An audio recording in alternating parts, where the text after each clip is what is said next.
उसी के भी का हमको जवाब चाहिए।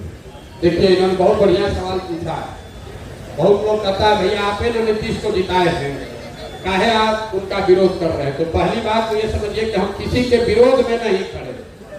हम ना नीतीश के खिलाफ कुछ बोले, ना भाजपा के खिलाफ बोल रहे हैं, ना लालू के खिलाफ बोल रहे हैं। हमने शुरुआत ही की है कि जिसने जो काम किया है उसका सम्मान है, उसके उस बात को मान लीजिए, लेकिन बिहार की दशा सुधरनी चाहिए। अब नीतीश का पहले समर्थन क्यों किए थे ये समझ लीजिए। 2014 के नीतीश कुमार और 2024 के नीतीश कुमार में जमीन आसमान का फर्क है। नेता के तौर पर, प्रशासक के तौर पर और मानवता के आधार पर।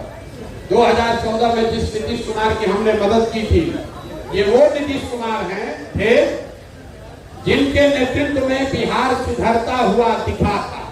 हम जैसे लोग बिहार में राजनीति करने में इच्छुक नहीं हैं, तो हमारी इच्छा ये थी कि नीतीश कुमार यहाँ बने रहें ताकि बिहार में सुधार होता रहे।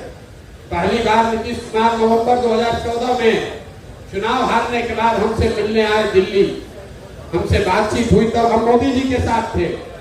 नीतीश कुमार को किसी ने कहा था कि मोदी जी का जो चुनाव जिताया है वो लड़का बिहार का ही है। हमसे मिलने आए नीतीश जी, हमने उनसे पूछा कि आपने मुख्यमंत्री का पद क्यों छोड़ दिया है। तो उन्होंने कहा कि हमको जनता ने लोकसभा में पार्टी को हरा दिया, इसीलिए मांझी जी को बनाए हैं। अब राजनीति करने की मेरी इच्छा नहीं है। आपसे मिलने आए हैं देखने जानने की भाई क्या ऐसा आपने किया कि मोदी जी जीत गए।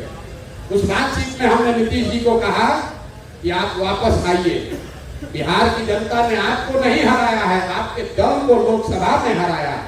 मुख्यमंत्री के तौर पर आप काम करते रहिए, और जहां तक चुनाव जीतने हारने की बात है, हर तरीके से आकर आपकी हम मदद करेंगे। आप बिहार में विकास का काम जो शुरू किए हैं वो चलते रहना चाहिए। नीतीश जी ने वो बात मानी, मांझी जी को हटाकर चुनाव से पहले खुद मुख्यमंत्री भी बने और हम आकर उनकी मदद भी किए। आप लोग के आशीर्वाद से उनको जिताया भी। उनको जिताए ही नहीं, बिहार में 7 निश्चय का कार्यक्रम भी बनवाए, बिहार विकास मिशन की स्थापना भी करवाई। हमको कोई पद का लालच होता उसी समय मुख्यमंत्री मंत्री बन गए होते, हम तो बिहार छोड़कर चले गए। लेकिन बिहार में नीतीश कुमार उसके बाद रास्ता भटक गए, कभी पलट के इस साइड, कभी पलट के उस साइड, इसलिए उनका आज विरोध कर रहे हैं।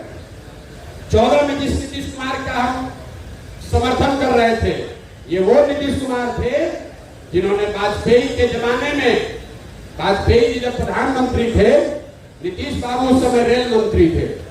गैसल पश्चिम बंगाल में एक रेल की दुर्घटना हुई थी, 297 आदमी मरा। नीतीश बाबू ने अपने पद से इस्तीफा दे दिया। वाजपेयी जी ने जब उनका इस्तीफा स्वीकार किया तो नीतीश बाबू ने कहा कि 297 आदमी की मृत्यु हुई है, हम कैसे इस पद पर रह सकते हैं। और आज वही नीतीश कुमार हैं। कोरोना के दौरान हजारों बिहार के लोग का उनकी दुखद मृत्यु हो गई, लाखों बच्चे बिहार के मारे मारे फिर रहे थे, वही नीतीश कुमार घर से बाहर नहीं निकले, इसलिए आज उनका विरोध कर रहे हैं। 2014 में जिस नीतीश कुमार का हमने मदद किया, 2014 में नीतीश कुमार चुनाव नहीं हारे थे, उनके पार्टी को जनता ने लोकसभा में हराया था। आज नीतीश कुमार चुनाव हार गए हैं। 14 में नीतीश कुमार चुनाव नहीं हारे थे और राजनीतिक मोरालिटी के नाम पे उन्होंने पद छोड़ दिया था, इसलिए उनका मदद करने गए। आज 2020 में नीतीश कुमार चुनाव हार गए हैं। 243 के लोग विधानसभा में, 42 को उनका विधायक जीता है। लेकिन आप और हम देख रहे हैं कि कभी लालटेन पर लटक कर, कभी कमल पर बैठ के ये आदमी कुर्सी छोड़ना नहीं चाहता, इसलिए इसका विरोध कर रहा है। और एक और सबसे बड़ी बात आप समझिए, लोकतंत्र में किसी पर भरोसा, विश्वास, वोट 5 वर्ष के लिए है, जीवन भर की गुलामी नहीं है। 5 वर्ष पर चुनाव क्यों होता है? 5 वर्ष पर चुनाव क्यों होता है? 10 वर्ष पर भी तो हो सकता था। 5 वर्ष पर चुनाव इसलिए होता है कि जिस नेता पर, दल पर, विचारधारा पर आपका भरोसा है, आप उसके साथ खड़ा होइए, उसको वोट दीजिए, उसको जिताइए।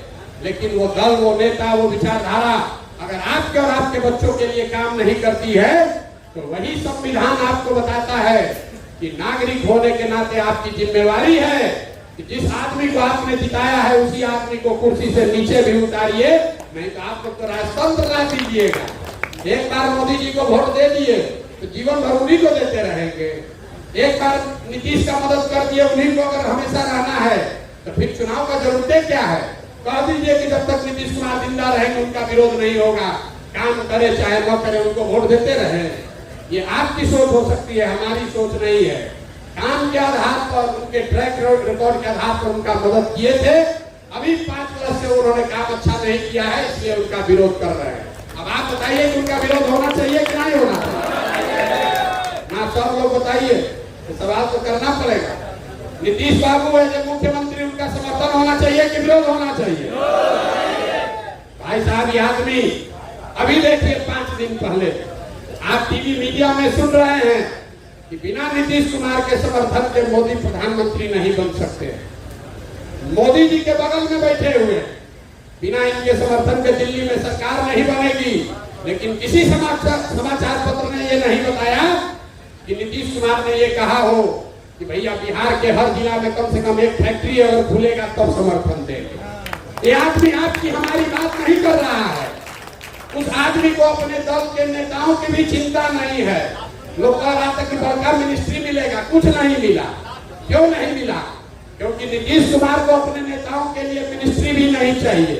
उनको एक ही चीज चाहिए कि भाजपा वाले डर के मारे कह दिए कि 25 के बाद भी तुम ही मुख्यमंत्री रहोगे, बाकी बिहार की जनता भाड़ में जाती हो तो जाए।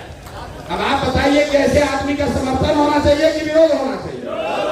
यहाँ जरा बताइए तो, होना चाहिए कि नहीं होना चाहिए? इसीलिए तो गांव-गांव घूम रहे हैं। अपना कोई निर्णय नहीं है, जो जनता कह रही है वही कर रहे हैं। आप कह रहे हैं कि इस आदमी का विरोध होना चाहिए। जितने यहाँ राजनीतिक ज्ञानी लोग हैं, जरा आप सोच के बताइए कि नीतीश बाबू कोई बढ़िया मिनिस्ट्री क्यों नहीं मांगे हैं अपने दल के लिए? आप नीतीश को इतना नहीं जानते हैं जितना हम जानते हैं। नीतीश बाबू इसलिए बड़ा मिनिस्ट्री नहीं लिए हैं कि कोई बड़ा मिनिस्ट्री ले लेगा तो उनके दल में कोई दूसरा कंपटीटर खड़ा हो जाएगा। इसलिए ऐसा मिनिस्ट्री दो कि मिनिस्टर भी रहे, उसके पास काम करने का कुछ अवसर भी न रहे। लेकिन नुकसान किसका है? नुकसान बिहार और बिहार की जनता का है। ऐसे आदमी को आप वोट देते रहना चाहते हैं तो आप दीजिए, हम तो न देने वाले। बहुत बहुत धन्यवाद।